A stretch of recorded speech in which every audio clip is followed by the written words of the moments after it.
Buenas tardes, ingeniero. Buenas tardes con todos. Mi equipo y yo vamos a presentar los ejercicios del 1 al 4 del laboratorio de complejidad. En el ejercicio 1 nos pide hallar el orden de complejidad de los siguientes algoritmos no recursivos. Como podemos ver, tenemos el ejercicio BM, que básicamente este algoritmo detecta el máximo en un vector. Para poder hallar el orden de complejidad, tenemos que ver cuántas veces se ejecuta cada línea. Como podemos ver, la primera línea se ejecuta una vez. La segunda, que es un for, se ejecuta n-1. La tercera, que es una condicional, se ejecuta n-1. La siguiente también se ejecuta n-1 y el fin de la condición y el fin del for se ejecuta también n-1. Al finalizar, para que nos devuelva, se ejecuta una vez. Todo esto se suma y tenemos como resultado 5 por n-1 más 2. Según las reglas asintóticas, esto sería un orden de complejidad lineal o n. El algoritmo recorre el vector una sola vez, por lo que su complejidad es lineal.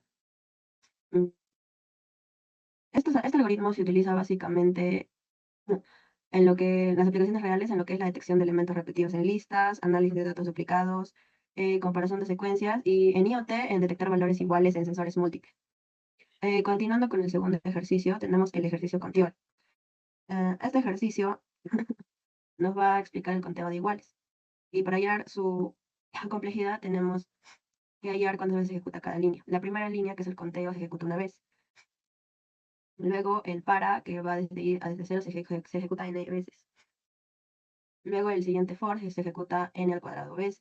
Luego la condición n al cuadrado, el conteo más 1 n al cuadrado y el fin de la condición y del para también se ejecutan n al cuadrado veces. Según las reglas asintóticas, es una complejidad de orden cuadrático. Este algoritmo compara cada elemento con los demás elementos del arreglo para contar coincidencias. Al tener dos bucles anidados, el número de operaciones crece proporcionalmente a n cuadrado, por lo que su complejidad es cuadrática.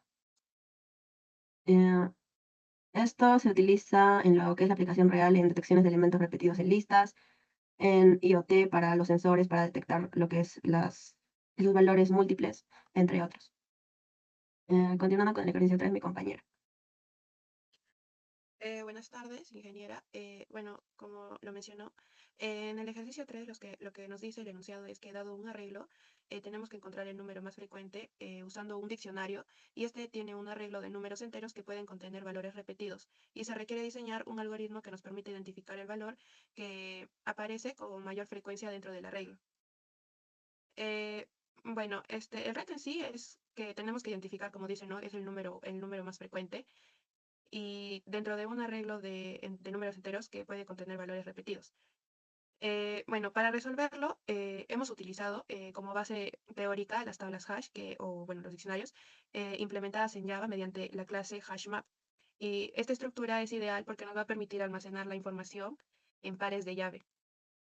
Y bueno, en nuestro caso, la llave es el número del arreglo y el valor es la cantidad de veces que ha aparecido.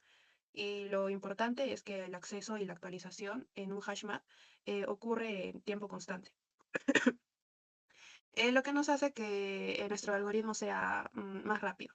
Ahora, si observamos el código implementado, el proceso sigue estos pasos. Uno que va a ser la inicialización, donde vamos a crear el hashmap llamado frecuencia y las variables para rastrear el max frecuencia y el valor que representa la moda. Luego el bucle, donde usamos el for each para recorrer cada número del arreglo. Usamos métodos y también el diccionario, que es el punto put num, f. Y bueno, luego que es la actualización en tiempo real, donde dentro del bucle vamos a comparar la frecuencia con nuestro max frecuencia y vamos a actualizar nuestro número mayor. Y bueno, como resultado, el algoritmo no necesita comparar todos los números contra todos. Eso haría que nuestro código sea un poco más lento, sino que al usar el diccionario va a ser como que una memoria de alta velocidad y bueno, al final simplemente vamos a retornar la variable moda y vamos a obtener la respuesta con la complejidad lineal de ON. Ahora, pasando con el ejercicio 4, nos da un arreglo y nos pide encontrar el número más frecuente usando un diccionario. Bueno, aquí la lógica va a ser recursiva. Y bueno, el exponente se supone que tiene que ser par y tenemos que dividir el problema a la mitad, lo que nos va a reducir drásticamente nuestra cantidad de operaciones. Y esto nos va a permitir que pase de una eficiencia lineal a una logarítmica. Y bueno, después vamos a realizar el análisis del algoritmo para calcular el tiempo de ejecución, que es TN. Como pueden observar en pantalla, tenemos el primer bucle, que es el llenado del diccionario que realiza N operaciones, una por cada elemento del arreglo. Y bueno, en el segundo bucle, el recorrido de las claves del diccionario es el que va a buscar el máximo valor que realiza N operaciones en el peor de los casos. Y por último, el cálculo final, que al sumar las operaciones constantes y los bucles vamos a obtener una función de tiempo que es Tn igual a 2n más 1. Y bueno, aquí vamos a descartar las constantes y nos quedamos con el término de mayor crecimiento, por lo que vamos a tener el orden de complejidad como ON, que es lineal. Y bueno, para cerrar, nuestras conclusiones sobre esta práctica es que, bueno, aunque al principio nos pareció difícil entender cómo se estructuraba el diccionario en Java, una vez aplicando la lógica de, bueno, en mi caso no, llave, valor y el desarrollo, se vuelve un poco más sencillo y claro. Y también, bueno, hemos aprendido a medir la complejidad y nos da una perspectiva profesional sobre cómo escribir los códigos que no solo funcione, sino que sea óptimo. Eso sería todo. Gracias.